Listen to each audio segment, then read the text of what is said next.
You're listening to the Indie Echo Podcast, a showcase of independent music and the artists that make it. I'm Jordan, producer at High Five Music. Today's artist is a DJ and producer who's collaborated with singers, rappers, and myself on many projects, spanning many genres. From Down Under, here's LT Balkin.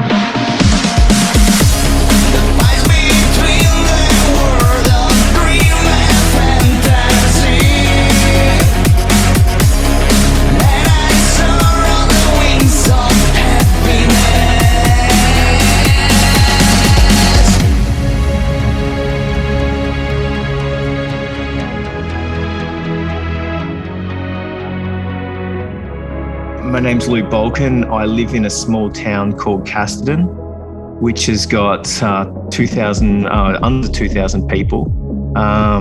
It's only a little small country town, but I love it out here. I grew up around here on the farm and stuff, and pretty much when I went through to school, I went away to college and I was going to go and study audio engineering. I had no idea really when I left school what I was going to do, but I really love music. So I, no real musical background, but I wanted to sort of study music as much as I could. And I moved to Melbourne and started working. Oh, didn't start working, just started studying at a college there called SAE. It's just a college that you can enroll in. And at that point, it was very much like the analog era. It was just moving on to Pro Tools and stuff, and it was very raw back then. And I remember cutting tape at school, and it was a pretty crazy time.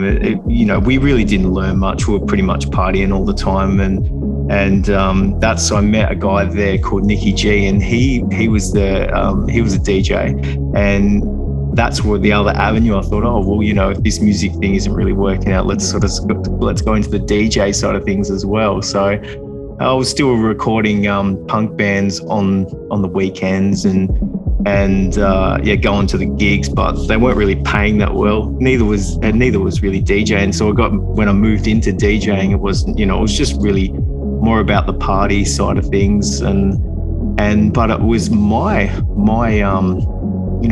early days of music was really all punk rock. I recorded a lot of Melbourne punk rock bands, Cretin's Puddle, No Idea. I had a lot to do with all different types of punk music and stuff like that. So, it was really, really great time. Early stages of my musical career was all that sort of thing, and then I really started focusing on the DJ side of things and head into clubs. But I was DJing punk rock music. I was just at the clubs. We had a pretty cool club that I was connected with called Oxide in Melbourne, and I used to promote for that club and work there. And it was by far one of the best clubs I've ever played at. But my favorite part of the thing was that it was a punk club upstairs and a goth club downstairs. So at 3 o'clock in the morning, the punk club would shut and all the punks would go downstairs to where the goths were. So it was like this clash of cultures, but it actually used to really work. It was really fun. It was a great place because the goths really got into things too. And they were like, they'd sword fight and they were blowing fire and stuff. It was just a crazy club. It was a really great scene.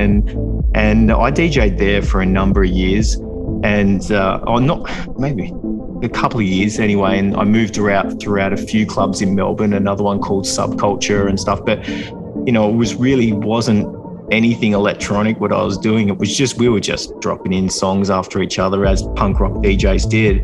It wasn't until I moved back home, I met up with a mate called Bongo down here, and we really started wanting to learn how to DJ as such. And we didn't really have much of an idea how to beat mix or anything like that, but we really just started and from scratch and had a crack at it.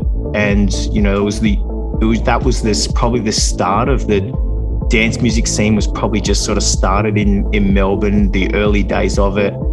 So we decided to start running our own nights down around our local area, playing like rave shows and stuff like that. We called our first show Techno and Trance Night. We didn't even know what techno or trance were. We just thought they were the sort of top hits that were playing at the time. We were just, Chemical Brothers, anything like that. We had no idea what we were doing. And we probably, keep going. That's even probably a step up from the States, where, at least when I was growing up, anything with the 4 on the floor beat was techno. That's trance didn't exist. Yeah, well, I don't even think I knew what trance was back then when we were playing. I don't even know why it was on our poster, but it was. And we played a number of shows, and then we started learning how to beat mix. It was the early days, and my mate was DJing with turntables, and we had a set of the first CDJs that come out as well, and we started picking it up and getting better and better at it. And we just kept holding these shows and hosting a heap of underground raves and illegal parties all the time. We'd have bush doofs all the time. One of my favorite ones was a one we had at a gun club, a local gun club, and we just all rocked up out there, and there was probably over 100, 200, 300 people out there, and it was an amazing night. It was just one of those nights. And the DJing side then sort of went into making music. Well, the early days, I can't even remember the program I was using back then. It was some sort of program you probably got off one of those PC books or something back in the day, trying to make music. And we bought some studio gear. I had a 505 and a 303 Roland, and I had a Yamaha DJX keyboard, and we sort of started making beats back then and having some fun with it. And I don't think anything sounded any good. It was all pretty much a train wreck. We thought it was cool back then, but it probably wasn't. And but then sort of nothing became of that much. And I had a really good DJ friend, and we lost him in a car accident, and that really hit home for me, and sort of stopped the party scene for a while for us group of friends. And along the line, I ended up moving to Adelaide to work at the casino up there. And I was like, somehow I thought, let's start this again. Let's see where this DJing thing can kick off, and maybe I can start making some tunes again and see how that goes. So the DJing thing kept going. It was just, once you sort of, if you are good at something, you just get gigs, or if you don't get gigs, you just can, you have to just put your name out there, and all of a sudden, someone will put you on if you're good enough.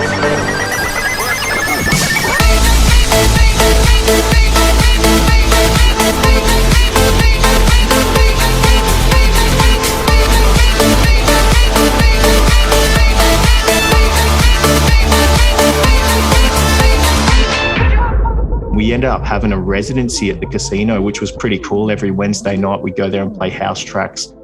Most of the night it was fantastic. Me and another DJ called Armando. And we just pretty much, we just pumped tunes, anything we liked, and it was good times. And yes, that's the stage. Me and another friend up there, we were making tracks. I actually put out this hip hop track called Sex Sells with another friend. And I thought it sounded fantastic. I was like, oh, this thing's going to go nuts. Everyone's going to love it. Well, it did nothing. It got some radio airplay on a couple of stations, but that was the end of it. The production was good, but the mastering was terrible on it. So, this early stage, there was nothing like working on today's climate, finding people and stuff like that. It's so much more easier. Back then, this is early days of the internet, and there still wasn't much on offer. And I think I was sending some of my tracks to get mastered, and I didn't even know if the guy was mastering them or not, but I was getting them back and just going, yeah, that was sick, but I don't even know if he was doing anything with them. That's how it was, Yeah. So I kept at that stage, like I was sort of finishing off my DJ career up there. I was getting sick of the club scene, and I thought, let's start production. And I met up, and I had this friend called JB, John Brown, and we decided to start this group called Running with the Bulls. And it was going to be all electronic. It was just basically based off anything Crystal Method or Pendulum had played. We wanted to play music like that. That was our main goal, was to smash some beats out like that. And I started making tunes like all the time. I was like, after work, I get home on the computer and I was just making tunes. I'd accumulated a lot of samples over the time. This is pre all this. I think I wanted to make like a meditation album. This was ages and ages ago, and I started recording sounds and collecting samples. And then all of a sudden the electronic thing came, and I'm like, oh, cool, let's make electronic beats now. And I made all these tracks, and I didn't even know what to do with them, but I was writing to Spearfishing at the time, and there was a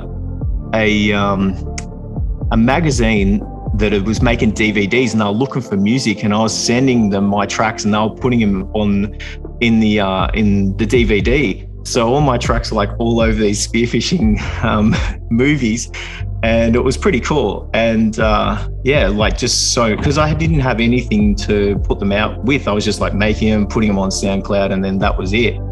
And so to have that was pretty cool, to get them in on a DVD and stuff like that. And but then they pretty much sat there. The track sat around, and I've still got amples. The problem, the worst thing is about it today is that half of the tracks I made, I never saved them properly. I didn't even know how to save half of them, and I lost so many projects, so much music I lost over the time. And it's really disappointment, because I'd love to revisit them now, and see what they sound like and have a bit of fun with them. But that was when I moved. So when I moved back home, back to the farm here, I started opening up the files again, and I work with a ton of artists and just putting vocals with most of these tracks and stuff that I'd made years and years ago, and it was a lot of fun. I've been having a lot of fun since, and I think that's my main thing about music, is just to have fun with it. Some of my stuff, like I don't think it's amazing quality, but sometimes I give my music, I share it around to a lot of people. I've listened to your podcast and hear guys, and they're like, they do everything. They play guitar, they sing. I don't mind anybody touching my tracks. If someone wants to listen to it and they say, hey, I think you need a better filter on here, I'll listen to it. If I don't like it, I won't have it in there. But I love sharing my tracks around and just trying to get my tracks up to the quality that I like. And working with yourself, like, You've definitely amplified my music to a really great standard of tunes. So yeah, it's a credit to yourself. Well, thank you. Take me away. I'm sick color, see your eyes, they're open wide, electrified. And all the people push and scream, feed this machine in my lucid dream. Dramatic, robotic episodes of egomanic, sadisms and symptomatics, swallow pills and rhizomatics. And it's cool that you have that. You're open to other ideas, because so many artists, it's like, no, this is my track, it's gonna be this way, but it's cool because a lot of even some like the major pop acts and DJs, they'll have their demo idea, but the thing that makes it a hit or whatever is someone else coming in saying, how about you go up here, and so that's cool. That's what I think. Yeah, I'm a firm believer in, I think I've got a good ear for music, but I'm not like, I can always be blown away. I get blown away by vocalists when I give my tracks to vocalists and they've got something they've written for it, and they send it back to me, and I'm like, holy crap, that's amazing. I love it. I love getting blown away by artists working on your own songs and just adding some flair to it too. Like some stuff I can't do. Like I use Ableton, and I use an old program called Acid Pro. Like I've been using that program for years, but it does its function and I have fun with it and I know it back to front. So I just, I find whatever if you can work with something that it's so much easier than to try and learn programs. So it's just more about having fun and sharing my music around. I'll let anyone work on it. If someone sends me a message that says, "Hey, I love that track," I'm like, "You want the stems? I'll send them over to you. You can play with them." So talking about Acid Pro, that was me with GarageBand in terms of just knowing it back to front. And GarageBand, even back in the day, is more powerful than people give it credit for. It's Logic just ends up being. I produce on Ableton now, but Logic is just GarageBand Pro in a lot of ways. And so it's a great starting point. And, you can't have 100 tracks going, but it gets the job done in most circumstances. But when you're talking before, I realized I completely skipped over my DJ history. I remember you talking. I've heard to say that you played with like Black Eyed Peas. I was like, holy crap, they're so awesome. I opened for Macklemore. That was my Macklemore claim wasn't to Black fame. Eyed Peas. Yeah. That would have been cool too, but I thought it was one of the other. But I guess both production and DJ wise, my idol is BT, who you probably know. And when he was, because he would do all these shows and he would perform live, and he would do it with a laptop and a MIDI controller. And at the time, that was something people like only he did in a lot of ways. And so like, what's he doing? And he's like, I use Ableton Live. I have played this track, and I use the acapella from this track, and they add new beats on top of that, and the bass line from this, and it's like, whoa, you're doing like matchups live? Like that's crazy.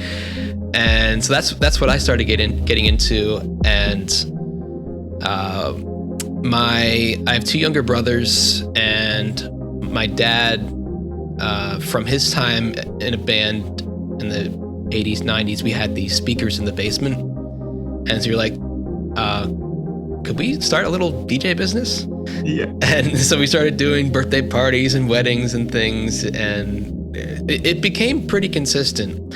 And when you're mixing wedding mixes, there's not a lot of room for creativity.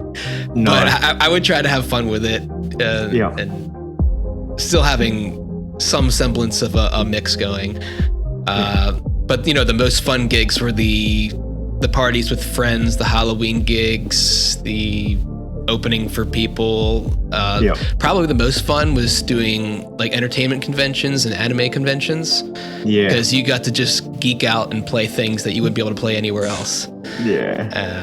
When you were DJing, who were some of like the main artists you would play at the time? Who was big? The dance scene was interesting because when we first started, the whole new energy thing was kicking off in the UK. So we were playing I used to play a lot of Kevin Energy and DJ Sharky and stuff like that. And then even I was playing some hardcore stuff from like Neophyte and stuff like that. So this was a pretty sort of, it was some of the harder edge sort of the dance music scene, that's for sure. Are you familiar with any of those guys, are you? I am not, no. Okay, another one was DJ Hixie. These are UK artists that were, they were part of this, the new energy freeform scene that was going around. So it was like, it was pretty that real harder edge. When I was back, in Adelaide, playing the house tracks, it was, more of the, some of them, preset sort of stuff, Pendulum, sort of Tommy Trash sort of style, all those real cruisier house vibes tracks, Felix the House Cat and stuff like that. So, that's the sort of scene we're set at our club. It was more of a lounge. So we're just trying to play those sort of smooth house tracks. So, yeah. But earlier days, when we were just partying time, it was definitely the harder dance music, that's for sure. Gotcha. I love me some Pendulum. They're one of my favorites. Yeah, they're fantastic. So that's kind of the background, which brings us to, I guess, your first full album, 7 Years Too Late. And I guess, is the album title reflected of its nature? Pretty much. The idea was 7 years too late, was that 7 years ago was when I was right in the mix of DJing and going around and doing the whole club scene and stuff like that. And I feel that, you know, it always would have been good to bring out this album while you were doing the circuit or while you're around working the clubs, and it may have been more of an impact if it was there. So I'm like, okay, it's too late. It's too late to do anything. And so it was going to be 7 years too late. So that was the idea behind it. It was sort of probably too late for it to come out, but eventually it came out, and I got the tunes out there that I wanted to get out there. Cool. And how did you have a lot of collaborators on the album. So how did you meet some of them? Okay, so most of them were either I found off Instagram. I have another master I work with called Peter Plim, and he got me onto Charlotte Locke, and she's from the UK, and I started working with her. And from the first track we did, Lucid Dream, I was just blown away by her lyrics, and her vocals was amazing, and I got her to work on Higher Ground for me, and that was just another one. I would love to just continue working with her all the time. She's a fantastic artist. Push on, push on, push on me. I'm on for summer company. I'm looking at the stars now. I'm reaching up to a higher ground, higher ground. I know it's fun to keep you on my mind. This night is mine. Do what I like. As well as making electronic music, I do a lot with hip hop music. It's just that I've been able to make hip hop beats fairly easy, and some of the flows are a bit easy in electronic music. So when something didn't work, I was able to use it in a different kind of way. But I work with Charlotte, another guy called Brendan Nitter I work with, and another guy called Eric Castiglia. He was the guy that sang on Force. No, sorry, he didn't do that. Now I'm losing what. Dream and Fantasy. Dream and Fantasy. That's right. He did Dream and Fantasy, and it ended up coming out really good. I really love that track. It's definitely one of my favorite ones. So yeah, he did a fantastic job on that one. So you have Grand Theft, and it kind of speaks for itself. But what was the inspiration behind that track? So Grand Theft come about, another track that I actually made a long time ago, and it was always called Grand Theft. So the opening beats and everything just reminded me of Grand Theft Auto. And back in the day, all I did was play a lot of Grand Theft Auto 2. I love that game. So the track initially always was going to be a Grand Theft Auto track. So I was like hoping I could find like a rapper that could do some really good Grand Theft Auto lyrics for me. And sure enough, I found it in Slim Spitter. He just nailed it. He did everything I wanted him to do. I sent him a list of stuff that I wanted, and he was like, just nailed every single thing. So yeah, Grand Theft come out, it was just perfect. Exactly how I wanted it. It's just a track about the video game. And it's a great track. It's definitely like one of that hip hop vibe.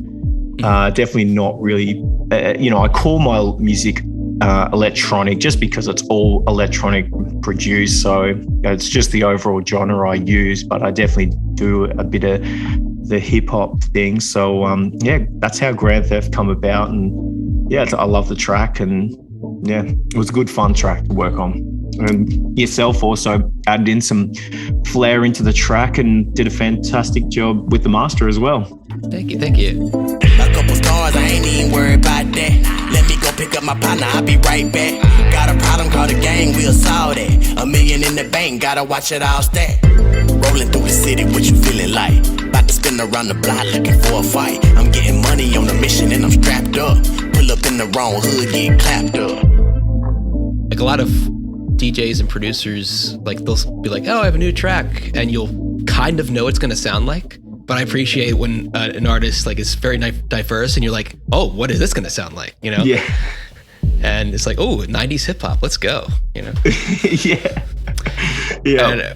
And I realized I skip over Heart's a Mess. So how did Heart's a Mess come about? That's a little different too. Yeah, a little different.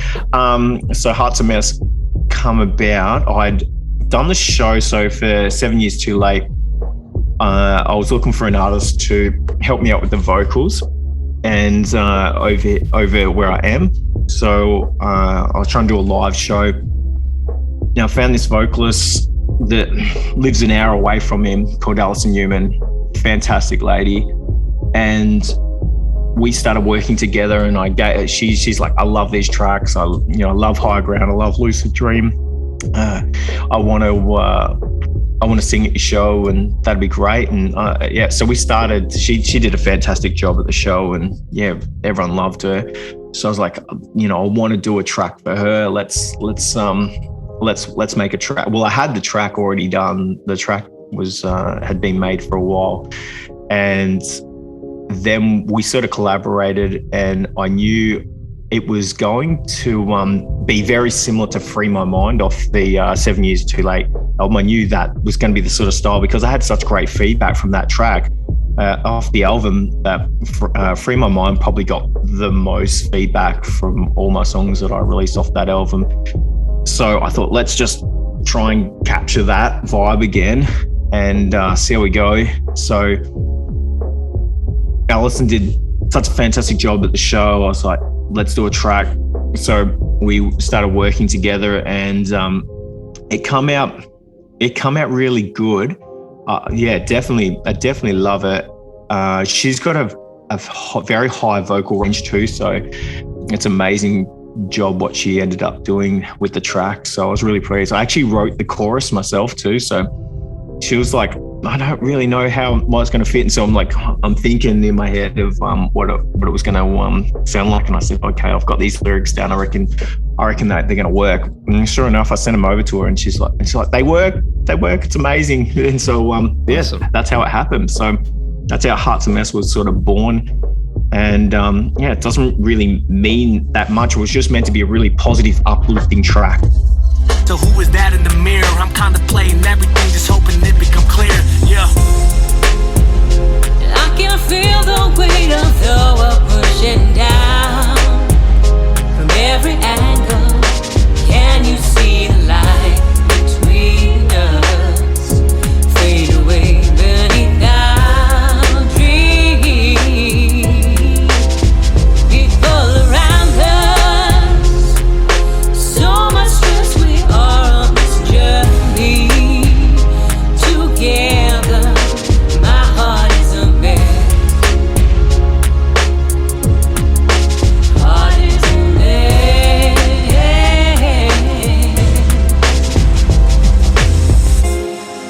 From high energy dance to smooth R&B to 90s hip hop, covering it all. Love it. Yeah, that's me. And your very most recent release is Creatures, getting ready for that Halloween time. So what's the story behind it? So Creatures is an interesting one. This was another really old track that I'd done. I had the vocalist, I just kept working on the track. I sent it to Peter Plim, and he sent it back. He worked on it and give the track a little bit more energy. And where I couldn't bring it up to speed, he's like, okay, I've just added a little bit more flair onto this track. See what you think? And I'm like, yeah, that's perfect. That's good enough. I like it. So I started sourcing out vocalists, and came across Dan Picknell. He was just going to be the lead vocalist. It was going to end there. I was going to go, okay, this is what the track's going to be about, and did the lyrics, and they come back perfect. And I was in that phase where I was like, it sounds good, but I still wasn't happy with it. I felt it needed a female aspect of the track to make it more, give it a bit more authority to it. So I contacted Amanda, an artist through Fiverr, and I was like, told her exactly what I wanted. And sure enough, she did the track, and she pretty much replicated Dan's vocals, and that's how sort of Creatures was born. It's meant to be a real pump up track. Yeah, definitely giving you that Halloween vibe, but just repetitive, in your face. It was always going to sound something like the presets would put out, and yeah, I really like it. That track, yeah. My wife and the kids, they really like that track too. So yeah, just something that put out that you're really proud of, and yeah, I like Creatures a lot.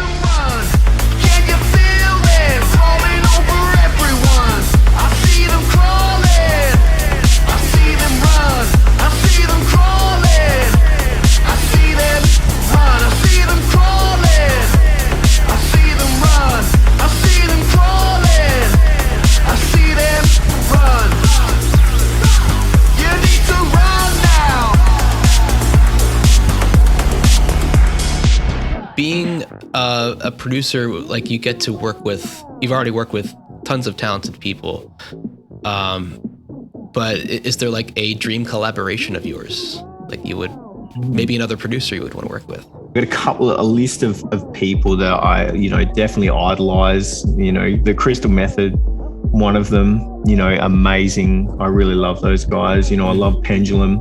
There's another group in America called Rabbit Junk. I'm not sure if you're familiar with them. They make a lot of electronic dance music too. Only smaller artists, but I really love their stuff, like that really heavy electronic. They are influenced a lot of guitars throughout their music and stuff like that. So I definitely love those guys. Yeah, definitely any of those ones. I'd love to collaborate with any of those top electronic artists. I don't think it ever's going to happen, but yeah, a dream one would probably be up there with Daft Punk or someone like that. It'd be fantastic too. It'd be fun. And as we're saying, you've covered a lot of genres, but are there any that you haven't hit that you want to hit next? Maybe drum and bass. Yeah, I'm definitely not going to. I'm not going to be pigeonholed with any sort of type of genre. So I'm just really open to doing anything. I was only just thinking when I mentioned that album about bringing that spiritual album that I was thinking about bringing. Maybe I should actually finish that one day. Okay. So I'm not going to. I'm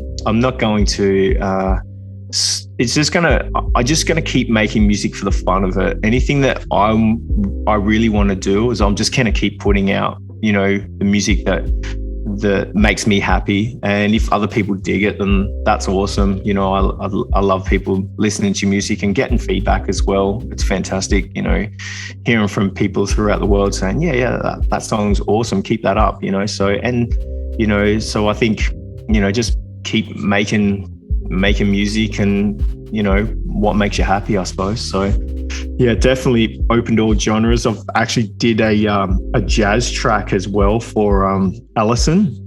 So there was a jazz track called Smoke that I made for her. The finished version of that actually came out really good too. It was a really powerful track that she sang over. So yeah, come out fantastic.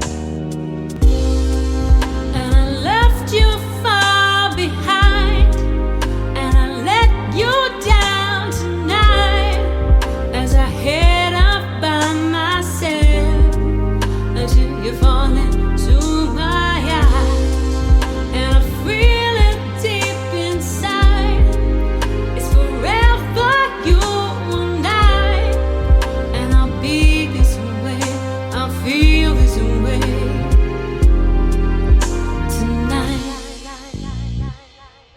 What would you say is the hardest part of the songwriting and production process? Finishing. That is 100%. I make, well, not so much these days, but my main problem was I'd start so many tracks. I would just start tracks, and I'd come up with these great ideas, and then they go to a middle part and I'd never get them completed. I would just have these great ideas and they'd be this long and I could never finish them. That was my main problem. And another thing is that I never really wanted to finish them because I knew that I wanted vocals with them, but I could never find them. Now I've got a lot more access to people and other people too to help you out with your tracks too. Like I said earlier, that I love, sending them off to people and seeing what elements they can help you out with. I definitely don't think I'm an amazing producer. I just have got great ideas and I try and follow through with things and finish them. Once I get something started, I really love that. I definitely want to finish it. And if I need a second producer to have a listen to it and help me give it some extra flair, then I'll definitely, use those people to get that track finished. I don't see a point in sitting these things on your computer with like just not even finished, or, especially if you really dig them too. So if you're really enjoying your tracks, get them finished. But my biggest problem is definitely finishing. I was making a lot of tunes and they'd only be, a minute and a half long, and then I'd start another project and I'd be like, so yeah, that's my problem. And not just finishing songs, but knowing when it's finished, because you could have a good, 6-minute track going, but you're like, does it need more? Does it need less? Yeah. I'm really interested to see how your process is though. Do you just have like a list of stuff that you go through and you just like ticking them off, or do you actually have lots on the go at the same time? It varies song to song, and I kind of wish I had a set structure so I would know like, okay, beats, now bass, but it depends on. I usually start with some sort of melodic aspect, like probably the chords, and getting like the main sound of that going before I start adding all the quote unquote heavier elements of drums and bass and things like that. And those can change, up to the very end, where it's like, oh, let me try a different bass line here. This kick is a little too hard. Let me try this one. So it's a lot of trial and error. And sometimes it's funny because sometimes all I will have is a vocal and maybe like a demo piano backing to it. And I'm supposed to like just make an entire production out of it. And I'll be like, oh, what am I going to do here? But then 4 hours later, it's in a completely different state. And yeah, I'm like, whoa, we actually, we made something out of this. So yeah, that's cool. It varies. And sometimes, like for a lot of your projects, like they're 90% there already in terms of the overall sound and the structure and things like that. And so a lot of that, I do like when I have that baseline to work with, where it's like, okay, we're working within these parameters. So I can, I have a little more idea of what I'm going for here. Are you working in a list order, or are you just going through multiple? Do you have like multiple tracks open? You're like working on different projects at a time? I like to do one at a time. Of course, the nature of working this way is, I'll send a version out, work on a different song, then get revisions for that first one, and so usually I'm juggling 4 to 5 projects at a time. Wow. And with varying degrees of adjustments needing to be made. And sometimes it's funny because sometimes I'll finish something and I won't be sure about it, and I'll be like, I'm not sure, this is the right direction or something, and then they'll get back to me like, oh, this is perfect, this is exactly what I want. I'm like, oh, okay, great. Yeah. That was probably one of my things with working with yourself though, is that we had so much success with that. That was the thing. It was like I was bouncing tracks back to you or just getting a master back. And I'm like, oh my God, you've nailed it every single time. I've worked with a lot of people before that. I find it hard to tell people too that, no, I don't like that. That really sucks or anything like that. So I try not to offend them, but it's hard sometimes to tell somebody that too. Like when you're working with somebody that, yeah, I don't like that version or that you've sent back. And I think me and yourself have got a good thing going where I can send it, and if I don't like it or anything like that, you'll be like, yep, let me try again, so yeah, it's having a good working relationship with people. It doesn't really matter if they're vocalists, if someone doing your master or just doing a final mix, is accepting a little bit of criticism. And I guess you probably know firsthand how that is, and working with the amount of people that you do work with. Yeah, you've just got to be really open to experimenting in different things, I suppose. So, yeah. It's good to have, trust in the people you're working with, whether that's based on their experience or their personal taste as an artist, Yeah, definitely. Yeah, 100%. And so I kind of end with what's next. So what do you have on the horizon? What can we look forward to? So really, I haven't, as in track-wise, I've got a couple of little ones on the go at the moment, some sort of electronic numbers I'm sort of messing around with at the moment. I really want to focus on trying to put together the Creatures music video. I've got a dance group in the local town, Mayor Gambier, not far from me. They're very interested in making a dance for Creatures. I'm going to incorporate my kids back into the music video as well. Yes. So you remember my DJ Bitch one that I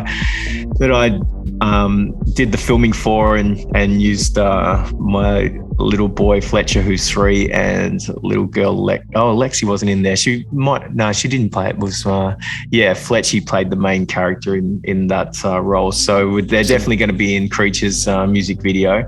So I've sort of started shooting like little snippets at the moment, but I'm sort of just trying to work out some dates to try and knock this video over. It's just so hard at the moment. We've got border closures all around us still with COVID, and I think over here in Australia, I think we're going for the record number of days in lockdown. So yeah, we're really killing COVID over here. And you got some cool looking drone shots. Is that going to be something in Creatures as well? Yeah, yep. There'll be some drone shots in Creatures. I went out. My mate gave me permission to shoot an really old house not far from me here. So we went and did some drone shots of that. And yeah, I've got spoke to another guy that's going to help me shoot the music video as well. So it's going to be a bit of fun. It's going to be a little bit challenging. I haven't really shot many music videos myself, but I sort of throw myself in the deep end a lot and have a go at doing anything. So yeah, it's fun. But yeah, if anyone out there wants to have a look at DJ Bitch, it was pretty much my first sort of music video, but it was a fun one we did and put the kids in there. So yeah, maybe you can chuck the link up on there. So excellent, yeah. Links to LT's music and everything else can be found in the show notes. Indie Echo is a product of High Five Music, a digital production studio that brings your bedroom demos to life. If you want your music produced, mixed, or remixed, visit the link on my Instagram at High Five Music, and you can follow the show at Indie Echo Podcast. Thank you for listening. Run, I see them crawling. I see them run, I see them crawling, I see them run.